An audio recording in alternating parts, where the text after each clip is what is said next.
Radio Educación presenta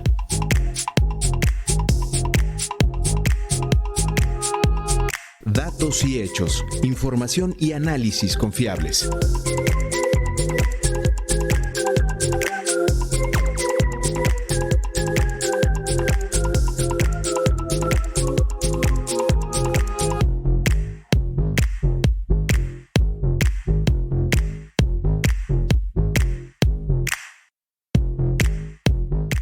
Hoy platicaremos con el periodista y escritor José Reveles acerca de la recientemente fallecida Rosario Ibarra. En el reportaje hablaremos de la inseguridad y delito en México. Jorge Meléndez reflexionará sobre el llamado oro blanco, el litio. Las elecciones en Francia es el tema que abordaremos en Pasaporte Internacional. Disfrute de nuestra selección musical. Muy buena tarde, les saluda Alma Lilia Martínez en este viernes 22 de abril y a nombre de todo el equipo de producción le invito a que nos acompañe los próximos minutos. Esperamos que se ponga en contacto con nosotros enviando un mensaje de WhatsApp en el número 5512 33 29 15 o llámenos al 55 41 55 10 60. Escuchemos la charla entre Jorge Meléndez y José Reveles. Adelante.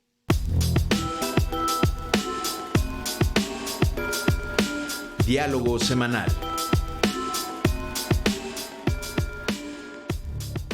Según una entrevista que yo le hice a doña Rosario Ibarra de Piedra hace muchísimos años para Imevisión, que después publiqué en un libro que se llama Después de la letra a la palabra, en la Universidad Autónoma de Puebla, ella me dijo que tú fuiste el que la provocaste, promoviste, incitaste y llevaste al periodismo diciéndole: no, es muy sencillo, así como usted habla, escriba y va a ver que tiene mucho éxito.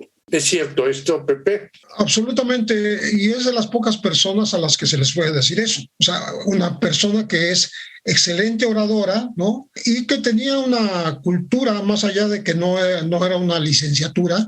Así era una lectora voraz, era una declamadora de poesía, sobre todo de Rubén Darío. Y yo le decía, porque ella estaba a punto de incursionar en el Universal, en la página editorial, que tal como ella hablaba en público y en sus entrevistas, podría traducirlo a palabras y escribirlo. Repito, no a cualquiera se le puede decir eso, ¿eh? Claro. Porque pues, mucha gente es buena oradora y mala escritora, y al revés, ¿no? Pero bueno, sí, acepto esa autoría intelectual, sobre todo porque yo empecé a tratar a doña Rosario desde el inicio de su lucha. Estábamos hablando de cuando estaba por fundar lo que fue el Comité Pro Defensa de Presos Perseguidos y exiliados políticos, me falta una palabra, sí. Allá en los años 70, la conocí junto con los padres de Arturo Gámez, del asalto al cuartel Madera. Así es. Conocí en la casa del ingeniero José Álvarez y Casa, que había sido mi jefe. Él me enseñó muchas cosas del periodismo a la vez, él a mí, porque yo entré a los 20 años a trabajar a CENCO, soy fundador de CENCOS. No sabía eso, Pepe. No sabía. Centro Nacional de Comunicación Social. Pero ya CENCOS en esa época no tenía la consigna cristianismo, sí, comunismo, ¿no? ¿O todavía? No. Ya había pasado esa época. Porque Pepe Álvarez y Casa me dijo en un viaje que hicimos fortuito que él había sido de los autores de esa consigna y que después cambió radicalmente. Justamente a Pepe Álvarez y Casa le pasó esta conversión de ser un católico conservador de derechas, ¿no? Incluso perteneció a los conejos, me dijo él, aquellos que comandaba Jiménez Cantú, que fueron pues también agresivos como el Muro en la universidad, pero con el tiempo él se convirtió, él se hizo partidario, digamos, se puso del lado de la Iglesia de los pobres de los cristianos por el socialismo, que por cierto él estuvo presente en Chile cuando se llevó a cabo esta reunión con Sergio Benzarceo, etcétera. Entonces estamos hablando de una persona que evolucionó de una derecha, como te confesó a ti, si estaba recalcitrante a una izquierda ultra progresista. Se fue hacia la izquierda, llegó a la fundación del Partido Mexicano de los Trabajadores y vamos a decir, se puso del lado de las izquierdas en este país. Y por Pero eso decías que tú entraste a los 20 años a Cencos. Así es. Platícanos eso y luego ya regresamos con doña Rosario Ibarra. Estamos hablando de cuando empiezo yo a trabajar allí, es enero del 65, y digamos que quien me contrata no es Pepe directamente, sino el profesor Alejandro Avilés, que era mi director de la escuela. Y siendo yo... De la Carlos Septién. De la escuela Carlos Septién García, siendo yo un estudiante que salía del primer año de la carrera, el profesor me escogió para que fuera su auxiliar ahí en la oficina de prensa del recién fundado, o del Centro Nacional de Comunicación Social, que tenía un departamento de cine, uno de teatro, uno de prensa, uno de radio y televisión, ¿no? Y él era, el profesor Avilés, entre sus muchos trabajos de la época, era director de la Escuela de Periodismo, era director del semanario Mundo Mejor, era director de la Agencia Mexicana de Servicios Informativos, AMSI, y también lo nombraron director de prensa de Cencos, pues no le daba tiempo, entonces necesitaba alguien que le ayudara, y ese alguien fui yo. Bueno, y entonces empiezas a ver a doña Rosario, pero tú tienes, yo he dicho, a lo mejor te vas a enojar, que ella tuvo 2 hijos muy cercanos, uno tú y otro Edgar Sánchez en los asuntos políticos. Yo dije, Pepe Reveles fue casi su hijo porque andaba con ella para arriba y para abajo. ¿Es así, Pepe? Eso me decían en Proceso, porque la entrevisté muchas veces, y vamos a decir que Proceso le dio mucha voz a doña Rosario, y entonces el autor de esas notas era yo. Estuve releyendo hace poco 172 páginas de información sobre doña Rosario, y las notas de la época, hasta el 83, 84, son mías. Ya después otros compañeros la entrevistaron bastante bien y todo. Pues Nacho Ramírez, Miguel Cabildo, Manuel Robles, en fin, Raúl Monge. Pero a mí me tocó esa primera época que me pareció pues el despegue de un personaje que se convirtió en un ícono de las luchas sociales. Estamos hablando de cuando no se hablaba de los desaparecidos. Exacto. Cuando, de hecho, tampoco había organizaciones civiles fuera de las eclesiásticas, y obviamente la de Rosario no tenía nada que ver con la iglesia. Bueno, y la veías tú frecuentemente, aparte de entrevistarla para darle algunos consejos periodísticos, amistosos y demás. Incluso tú me llevaste a un departamento, cuando yo hice esa entrevista que mencioné al principio, a las calles de Monterrey, donde vivía ella en un departamento muy pequeñito, pero con mucha singularidad. Correcto, era la calle de Medellín, cerca del viaducto. Medellín. Exacto. Y luego ella se cambió a la Condesa, donde le rentaron muy barato un departamento más grande, en lo que eran los edificios Condesa, exactamente, ¿no? Entonces ahí fue vecina, vamos a decir, de Natalia Toledo y algunos personajes del cine y de la cultura. Entonces... sí la veía yo con mucha frecuencia, y puedo decir que casi nunca repetía una plática y una anécdota. No era repetitiva, tenía una riqueza de anécdotas y una memoria privilegiada realmente, que se acordaba de cada uno de los 500 y tantos casos que llegó a manejar lo que después se llamó Comité Eureka. Se sabía la fecha, el lugar, los parientes, familiares que habían sido objeto víctimas de desaparición forzada, y eso era muy admirable. También tenía una lucha internacional bastante relevante porque fue varias veces a Naciones Unidas, fue Amnistía Internacional, una vez prolongó una huelga de hambre que tenía en el Palacio Legislativo, se llevó la huelga de hambre a Costa Rica, a una reunión. En fin, ella llevó testigos que fueron mexicanos desaparecidos como Mario Álvaro Cartagena López, el Guaymas, recién fallecido. Sí, fallecido hace poco. Toño Hernández, que fue un desaparecido guerrerense y que fue a testificar incluso a Canadá cuando un militar mexicano pidió asilo y se lo concedieron en Canadá. Ya. ¿Y por qué pidió asilo ese militar? Zacarías Osorio Cruz es el militar que ingresó a fusileros paracaidistas en el campo militar número 1, sí, porque le gustaba echarse desde los aviones, pero ya estando ahí no solo era bueno para lanzarse desde los aviones, también resultó muy bueno manejo de armas. Entonces lo escogieron para un grupo muy, muy especial, muy selecto, sí, que dependía, por cierto, del general José Hernández Toledo, aquel en Tlatelolco, y que invadió la Nicolaita y Sonora, varias otras, ¿no? Bueno, ¿cuál era el trabajo de él? Ir bajo órdenes de los generales por paquetes, entre comillas, que eran personas cubiertas de la cabeza, maniatadas, ¿no? De tal manera que no sabían ni a quién traían, y las traían al campo militar número 1 siempre. Con el tiempo les daban la orden de sacar los paquetes 2, 3, 5, digamos por número, no por nombre, para llevarlos al campo militar, que es un campo de tiro de San Miguel de los Jagüeyes, acá rumbo a Tepeji del Río, o a San Juan Teotihuacán, en donde simplemente los fusilaban. ¿Cuántos? Bueno, él fue testigo y le tocó el traslado pues de cerca de 100. Estamos hablando de algo muy, muy, muy grueso que no sea...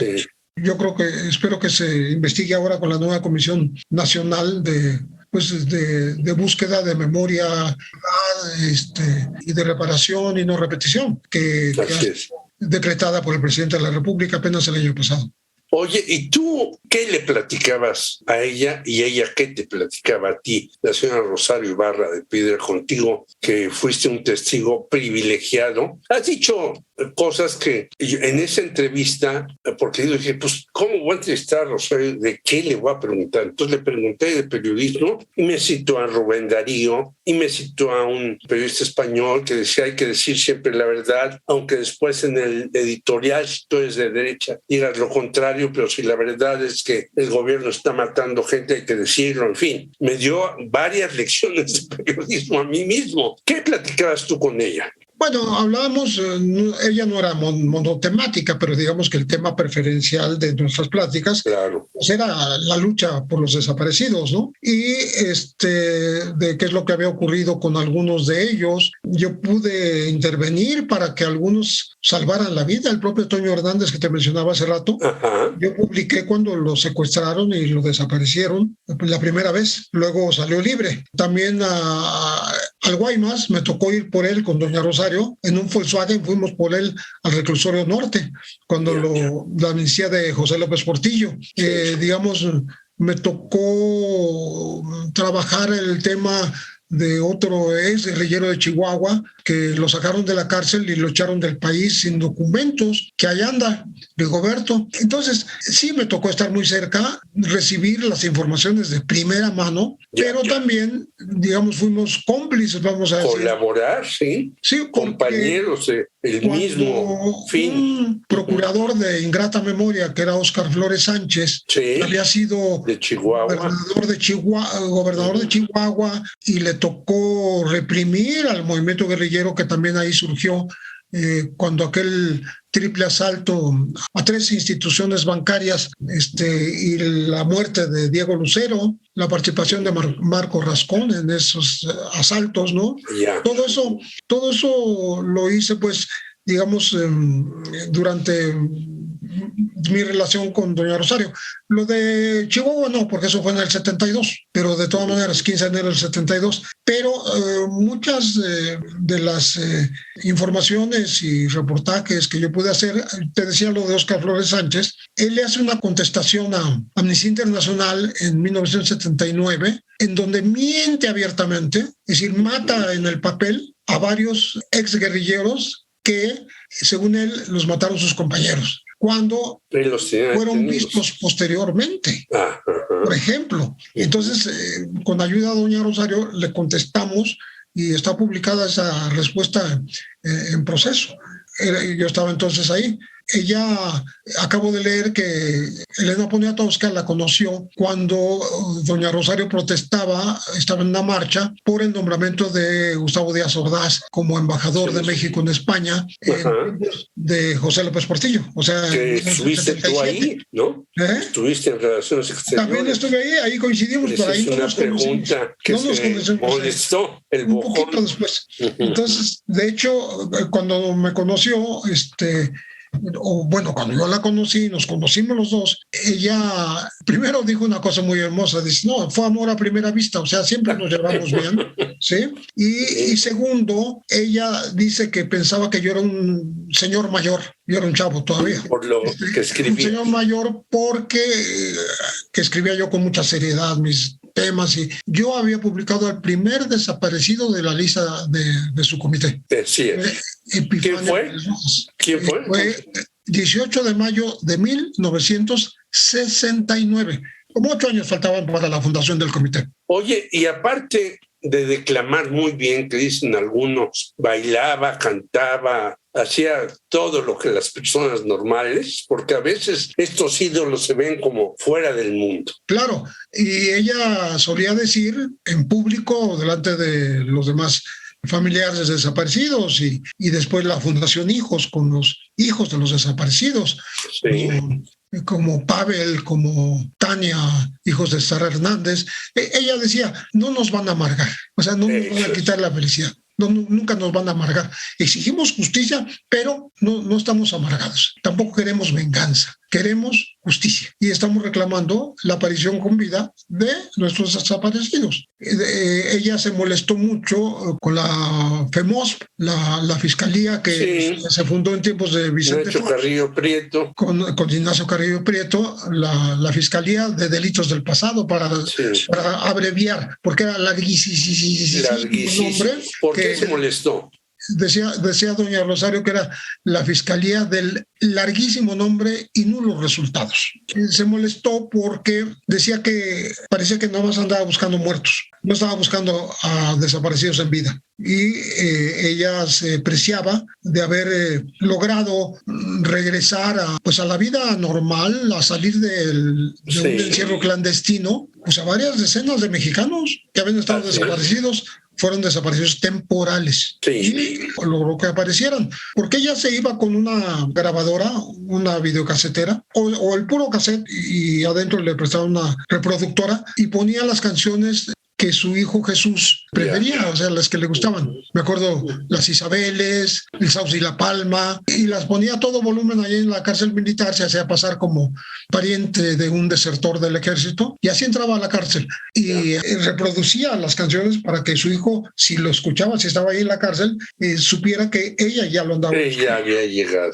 Una última cosa, Pepe. En su funeral, su hija dijo que el gobierno de López Obrador está pendiente de regresarle la medalla Belisario Domínguez como ella quería. ¿Tú qué opinas? Bueno, sí, ella en efecto no rechazó la medalla, sino se la remitió al presidente, diciéndole, devuélvemela cuando resuelva el tema de los desaparecidos. Así es. Y como no ha ocurrido, pues es un pendiente de este gobierno, ¿no? Como ha sido un pendiente de varios otros, solamente que en el pasado no hubo un solo gobierno, bueno, el de Fox, pero ese mismo presidente hizo desaparecer la FEMOSP. Yo decía que no le tocaba a un gobierno de derecha defender a los izquierdistas que se fueron a la guerrilla, ¿no? Y se lo dije a Carrillo Prieto. Me preguntó, oye, ¿qué opinas de mi posición? Fiscalía, claro. Le digo, pues me parece que estás en el peor de los mundos posibles, porque si haces bien las cosas te van a sacar de ahí y te van a acusar. Y si las haces mal, pues vas a pasar a la historia como alguien que no hizo lo que debía hacer. Y al final, pues sí, salió muy mal. Pero a lo que voy es que ella no le gustaba que él anduviera buscando muertos y no a desaparecidos en vida. Y que no hizo bien su trabajo y está acusado de corrupción. En fin, es largo de explicar. Pues te agradecemos mucho. Hay todavía muchísimas cosas que quisiéramos preguntarte, pero el tiempo, como siempre, es implacable. Te mandamos un gran abrazo, José Reveles, y gracias por esta conversación y el recuerdo de esta ilustre señora Rosario Ibarra de Piedra. El agradecido soy yo. Buenas tardes. Mujeres de luna, guerreras incansables, dancen, dancen, dancen con el corazón. Que los cuatro vientos te den fortaleza y te den tus alas para poder volar. Y te den tus alas para poder volar. Mujeres de luna, guerreras incansables, dancen, dancen, dancen sin mirar atrás. Que la abuela Mesli traiga la energía que tú necesitas para evolucionar, que tú necesitas para evolucionar. Mujeres de luna, guerreras incansables, dancen, dancen, dancen hacia su libertad. Que los cuatro vientos te den fortaleza y te den las alas para poder volar y te pongan alas para poder volar y te pongan alas para poder volar. Gracias a José Reveles por compartirnos su experiencia y cercanía con Rosario Ibarra, activista y pionera de la defensa de los derechos humanos en México. Mujer solidaria, sensible y comprometida con muchas causas. Que encuentres luz y a tu hijo en el camino. En la música escuchamos del álbum Cantos de la Danza de la Luna, la canción Mujeres de Luna, de la abuela Malinali. Ahora lo invito a que nos acompañe a escuchar nuestro reportaje. Crisol informativo con Víctor Bárcenas. Inseguridad y delito en México.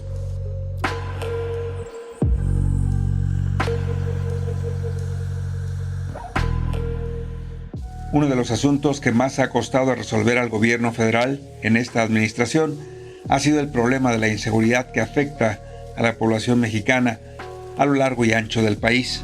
La problemática se agudiza con cifras de escándalo, como la constatada recientemente en materia de desaparición forzada por un comité de Naciones Unidas que visitó el año pasado México y confirmó la existencia de más de 95.121 personas registradas oficialmente como víctimas de desaparición forzada desde el año 2006 y hasta noviembre del año 2021. En el informe se establece que el actuar del crimen organizado es el responsable central de las desapariciones, aunque también se señala la participación de servidores públicos del ámbito federal, estatal y municipal, razón por la cual se pide al gobierno mexicano tomar acciones inmediatas para acabar con la impunidad absoluta e instaurar una política nacional que sirva para prevenir esta tragedia humana.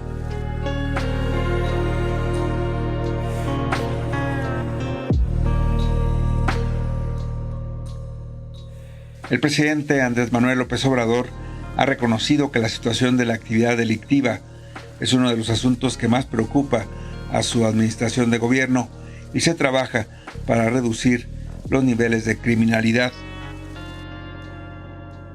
La seguridad es fundamental, que podamos vivir en paz, con tranquilidad. Sin eso no es posible nada. Se puede avanzar en lo económico, inclusive en lo social. Pero si no hay paz, no hay tranquilidad, no tiene sentido la vida. Por eso es muy importante la seguridad. Nos hemos dedicado desde el inicio del gobierno, todos los días, a estar enfrentando el problema de la inseguridad, de la violencia, todo lo que heredamos de este problema, y vamos avanzando y se está aplicando una buena estrategia y ya empieza a dar resultados. Según la más reciente encuesta nacional de seguridad pública urbana, realizada por el INEGI, la percepción de la población sobre la inseguridad en las principales ciudades del país sigue siendo alta. El INEGI señala que el 66.2% de la población de 18 años y más consideró que es inseguro vivir en su ciudad. La percepción de inseguridad citadina aumenta 71.1% para las mujeres y baja a 60.4% en el caso de los hombres encuestados. Las ciudades con mayor porcentaje de personas de 18 años y más que consideraron inseguro vivir en su ciudad fueron Fresnillo, Ciudad Obregón, Zacatecas, Cuautitlán Izcalli, Irapuato y Guadalajara. En contraparte, las ciudades con menor percepción de inseguridad fueron San Pedro Garza García, Tampico, Piedras Negras, Mérida y Saltillo.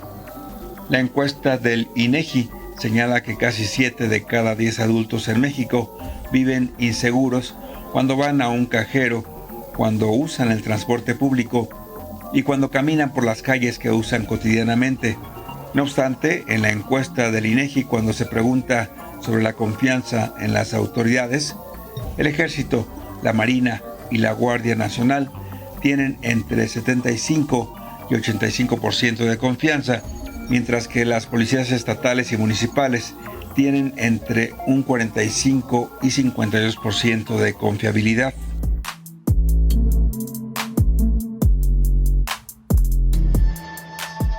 El más reciente informe mensual emitido por la Secretaria de Seguridad y Protección Ciudadana, Rosa Isela Rodríguez, afirma que al mes de marzo de este año se registró una baja histórica de delitos del fuero federal con una reducción del 19.9%, los niveles más bajos desde hace 7 años. En el caso de los feminicidios, se indica en el reporte que en marzo pasado bajó 34.8% este delito con respecto al máximo histórico de agosto de 2021, mientras que el robo total registró un descenso de 27.3% comparado con el máximo histórico de octubre de 2017. El secuestro también tiene reducción con 74% menos víctimas al pasar de 185 a 48 personas afectadas. Para nosotros es muy importante el trabajo que se hace con las unidades antisecuestros y la Comisión Nacional Antisecuestros, en donde estamos viendo claramente la disminución en víctimas de secuestros de 74%. Hay que decir que la cifra que tenemos al mes de marzo es la cifra más baja, señor presidente, de hace 10 años. No se habían registrado un número de víctimas de secuestro como el que tenemos ahora. Por eso es muy importante seguir la coordinación con los estados y activar las denuncias que hacen las víctimas de estos delitos para su atención inmediata.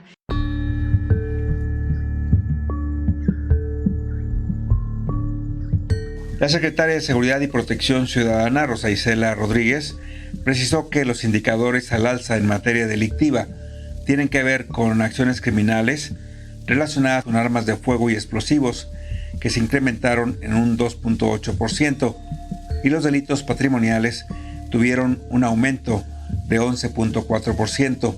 En contraste, los delitos contra la salud reportaron un 29.1% a la baja. El informe señala también que entre febrero y marzo de este año, los homicidios se concentraron lamentablemente en 6 entidades del país. Guanajuato, que pasó de 231 a 289 homicidios, es decir, 58 homicidios más.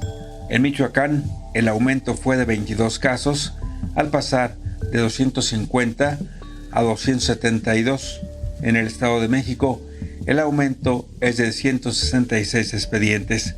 En Baja California, el alza es de 41 homicidios y Sonora registra entre febrero y marzo 59 homicidios más.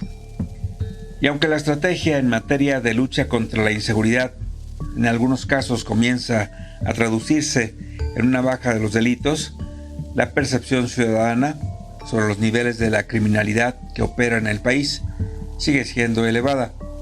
Lo cotidiano del delito y la inseguridad para muchos sigue presente en el país.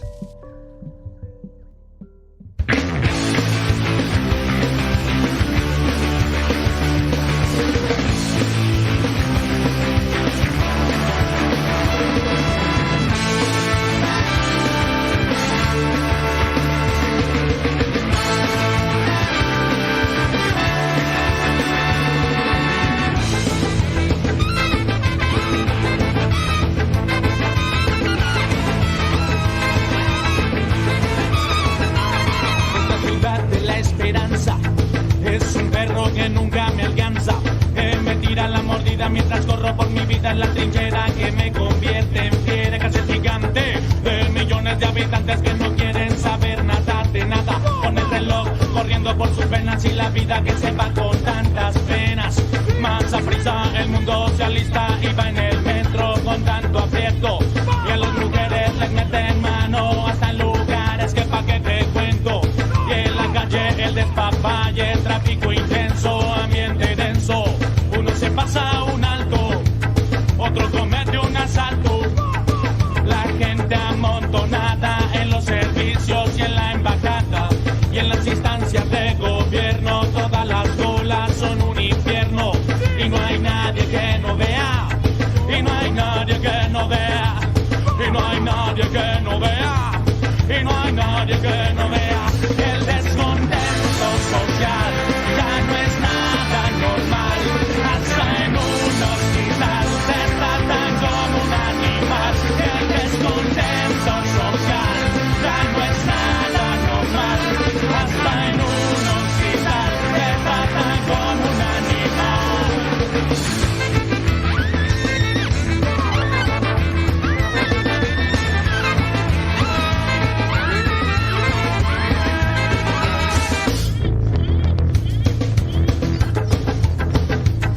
La ciudad de la esperanza, donde extorsionan a toda la raza, donde todo el mundo se rasca la panza, donde todo el mundo se pasa de lanza, donde los sueños se han vuelto pasajeros inocentes temerosos en un microbús.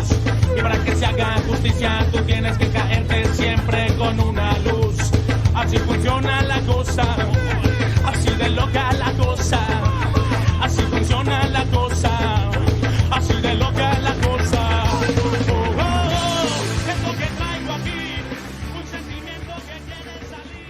Pues las cifras de percepción de la gente mayor de 18 años sobre la inseguridad son muy altas y eso se debe revertir.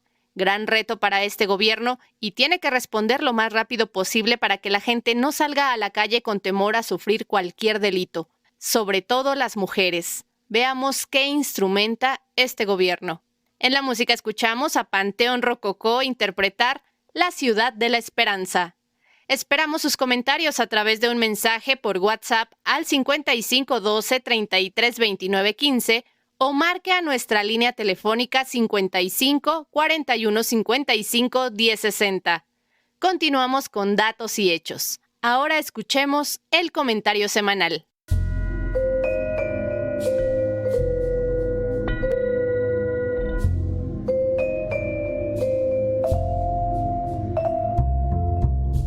Escuche usted Reflexión con Jorge Meléndez Preciado.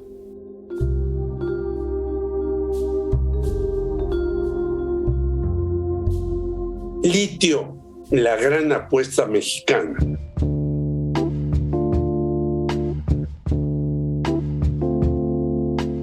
Hace tiempo, en un encuentro con diputados, José Jaime Gutiérrez, directivo de la Cámara Minera de México, advirtió que no es necesario ningún mineral, menos el litio, que es prácticamente inexistente. y advirtió, como es normal en este tipo de sujetos, de tener la concesión únicamente para el gobierno, no habrá inversión privada, ya que solo los empresarios podemos hacer lo que se necesita para lograr extraer dicho producto, llamado el oro blanco, al cual le ha puesto el ojo Elon Musk, el más grande millonario en la actualidad. También se burlan de la ley minera que fue aprobada ya por las cámaras de diputados y senadores, en ambas por las fracciones de Morena y con apoyo del Movimiento Ciudadano, que objetó algunos artículos en Fray Bartolomé, reforma del 20 de abril, y el periodista Marco A. Mares, en El Economista del mismo día, el que afirma que es una vacilada eso de que tenemos litio.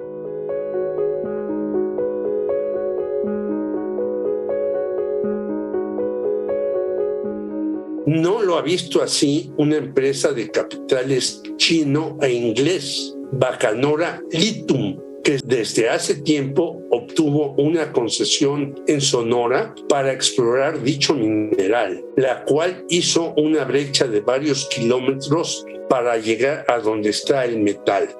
Pero lo más importante es ver el documental México, litio al descubierto, de la investigadora de la Universidad Autónoma Metropolitana Xochimilco, Violeta Núñez Rodríguez, y el conductor de Rompeviento, Ernesto Ledesma, por el cual ella incluso fue amenazada de muerte. En el mismo se hace un recorrido por Sonora para darse cuenta que en realidad hay dicho mineral en esa importante entidad y ya se dan los pasos en la explotación, la cual, como en muchos otros productos indispensables para hoy y el futuro, no es cuestión sencilla, pero sí indispensable para el avance en todos los órdenes.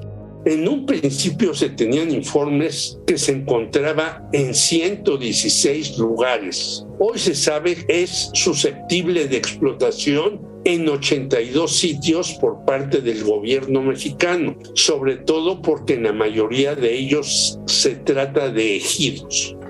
Los estados donde hay más este tipo de producto fundamental para los celulares, automóviles eléctricos, computadoras portátiles y mesas de cocina que se elaboran con vidrios de cerámica, entre otros, son Sonora, Puebla, Nuevo León, Oaxaca, Durango y Chihuahua. En Oaxaca, los pobladores zapotecos y mixtecos tienen esas reservas, por lo que Violeta Núñez señala que se necesita, aparte de la pasada aprobación minera, reformas a las leyes indígena y agraria para que el proceso sea más rápido y expedito, algo que los legisladores mexicanos ni siquiera han intentado hacer, en lugar de andarse peleando por traiciones a la patria y cosas parecidas. Además, la investigadora Núñez señaló que se deberá modificar la ley minera para evitar la explotación a cielo abierto y las reservas de agua de las comunidades tan importantes para evitar las sequías que vivimos. Así pues, el problema es más complejo y vital para la nación.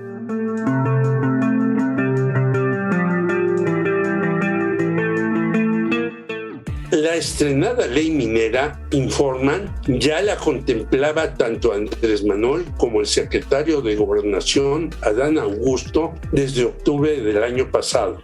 No hay que olvidar que Enrique Peña Nieto concesionó 159,000 hectáreas de litio, entre ellas la empresa en Bacanora, por lo que no es una necedad o tontería haber aprobado la ley actual, que entre sus explicaciones señala que podrán incluirse otros minerales, algo que espantó obviamente al senador morenista y rey del carbón, Armando Guadiana, quien es un contaminador del ambiente sin par.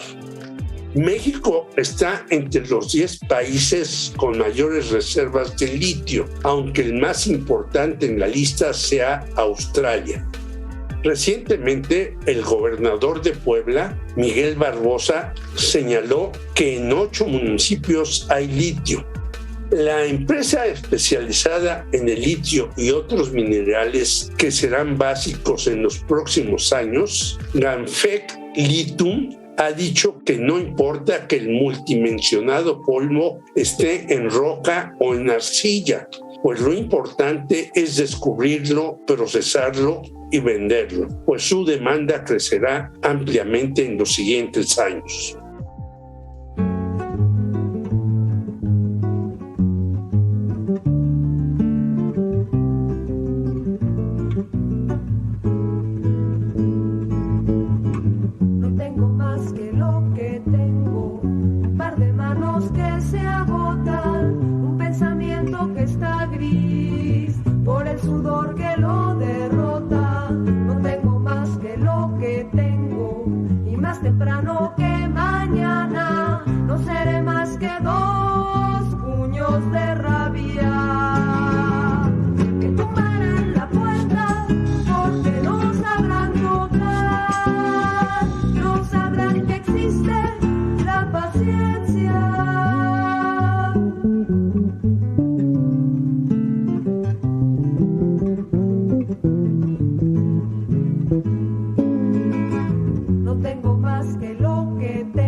La explotación del litio no es un asunto menor. Se requiere para todo lo relacionado con la tecnología. Y como dice Jorge, no hacer caso a los empresarios y estar preparados para el presente y el futuro, en este caso. La Nopalera interpretó del compositor Marcial Alejandro su canción Lo que tengo. Esperamos sus comentarios, por favor envíelos a través del WhatsApp al 55 12 33 29 15 o llame al 55 41 55 10 60. Ahora escuchemos lo que sucede en el ámbito internacional.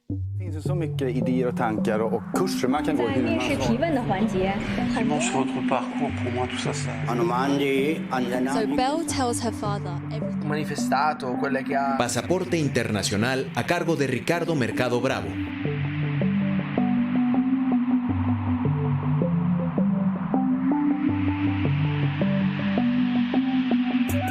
La amenaza de la extrema derecha en Francia.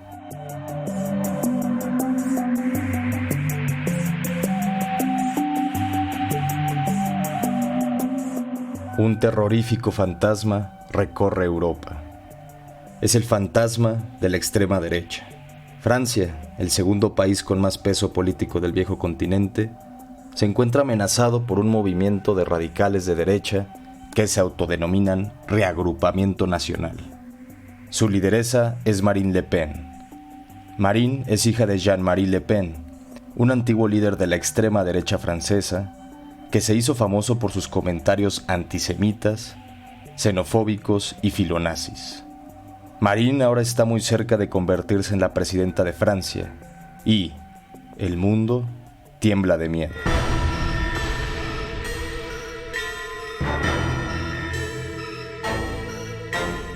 Frente a ella, tiene un hueso duro de roer el actual presidente Emmanuel Macron, político de centro derecha que ya venció a Marine Le Pen hace 5 años, en una campaña electoral marcada por los errores de la candidata y la astucia de su contrincante. A pesar de los antecedentes, el equipo de Le Pen ha sabido limpiar la imagen de su lideresa. En vez de cerrar fronteras, habla de traer a buenos inmigrantes. En vez de abolir a la Unión Europea, habla de una unión de estados. En vez de estar en contra del Islam, se dice en contra del islamismo. Ya hace años que el ruido y la furia no le interesan. Ha adquirido experiencia y solidez, declaró Jordan Bardella, el presidente del partido que representa Marine Le Pen. Al final, todo parece una cuestión de retórica, pero también es una cuestión de imagen. Marine Le Pen tiene perfiles en todas las redes sociales posibles, en especial en las que los jóvenes tienen más peso. Marine sale abrazando a sus 6 gatos en fotos que cuelga en sus perfiles, en las que ella se autodenomina madre de gatos. Además, ha logrado sembrar la idea de que es una mujer simpática, ligera y hasta terrenal. A Macron, por el contrario, muchos franceses lo ven como un joven sabelotodo, de una clase media acomodada, que siempre tiene la respuesta correcta. Es un tipo que nunca tuvo que enfrentarse a una desgracia grave o a una derrota personal. Su vida ha sido fácil, de estudiante destacado a alto funcionario y de ahí a la presidencia. No lo trago, odio a ese tipo, declaró una joven mesera ante los medios franceses. Sí, Macron no es una persona que brille por su carisma, pero no representa una amenaza latente para el frágil equilibrio del orden mundial.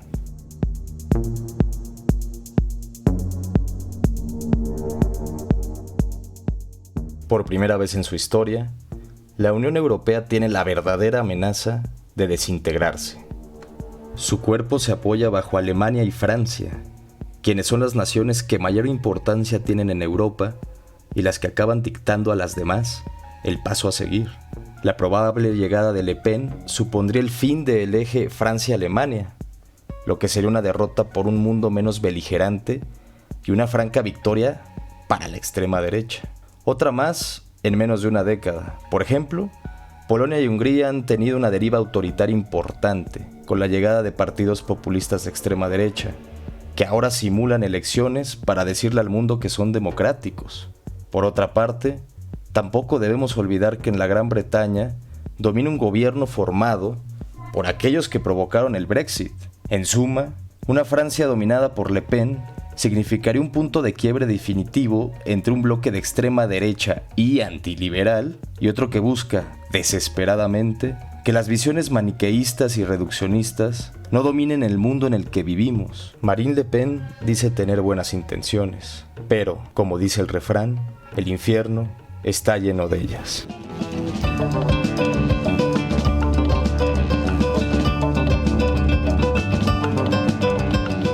La recomendación de esta semana es el documental Le Bleu, la otra historia de Francia, el cual usa los últimos 20 años de recorrido de la selección francesa de fútbol como un tipo de ventana para ilustrar a la convulsa sociedad que trata de convivir en el país galo.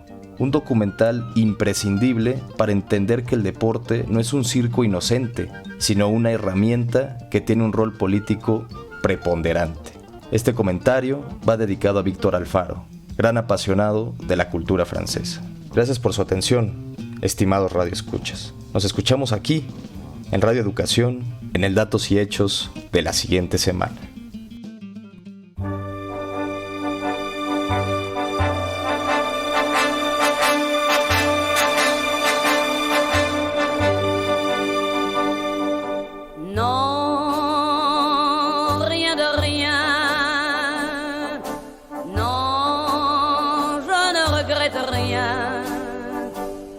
Ni le bien qu'on m'a fait, ni le mal, tout ça m'est bien égal.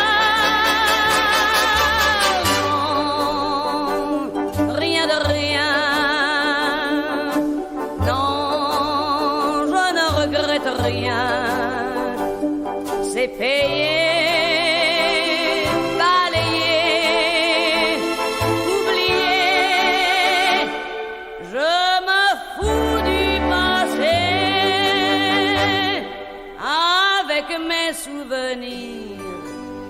J'ai allumé le feu, mes chagrins, mes plaisirs. Je n'ai plus besoin de balayer les amours avec leur trémolo, balayer pour toujours. Je repars à zéro. Non, rien de rien.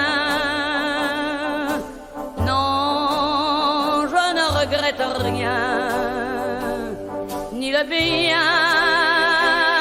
qu'on m'a fait,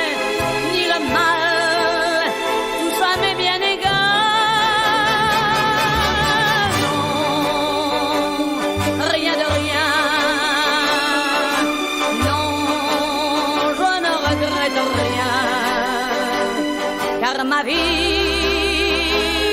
car mes joies aujourd'hui, ça commence avec toi.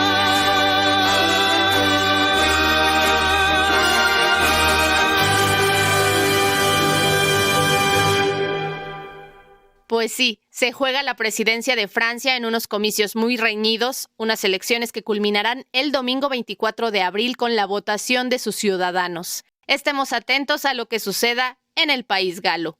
Y en la música escuchamos a la mítica Edith Piaf interpretar No me arrepiento de nada de Michael Bublé y Charles Dumont. Llegamos al final de Datos y Hechos, información y análisis confiables. Se despide Alma Lilia Martínez a nombre de todo el equipo de producción. Muchas gracias por su escucha y lo esperamos la próxima semana a la misma hora. Hoy es viernes, disfrútelo.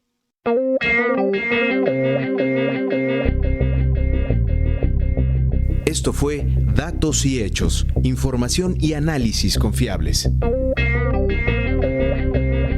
Participamos en este programa Jorge Meléndez Preciado, Víctor Bárcenas, Alma Lilia Martínez, Ricardo Mercado Bravo, Luis Felipe Oropesa, Sergio Bonilla, Heréndira Salazar y Laura Elena Padrón. Una producción de Radio Educación.